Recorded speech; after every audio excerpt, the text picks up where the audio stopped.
ನನ್ನ ಹೆಸರು ದೇವಶಿವಾಯಿ. ನಾನು ಎರೆಹಳ್ಳಿ ಗ್ರಂಥಾಲಯಕ್ಕೆ ದಿನ ಬರ್ತೀನಿ. ನನಗೆ ಇಲ್ಲಿ ಟ್ಯಾಬ್ ಕಲಿಬೇಕು ಅಂತ ಇಷ್ಟ, ಟೈಪಿಂಗ್ ಕಲಿಬೇಕು ಅಂತ ಇಷ್ಟ. ಇದನ್ನ ಕೊಟ್ಬಿಟ್ಟು ಸರ್ಕಾರ ತುಂಬಾ ಒಳ್ಳೇದು ಮಾಡಿ.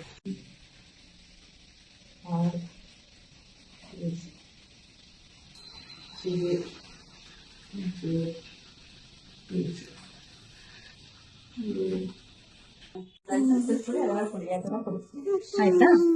ಇವೆರಡು ಈಗ ಎಂಟರ್ತೀವಿ.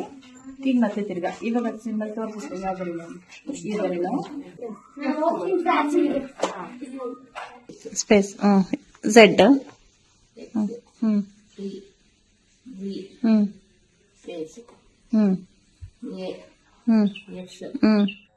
ಸಿ ಒತ್ರಿ. ಈಗ ಸಿ ತಗೊಳ್ರಿ. C V space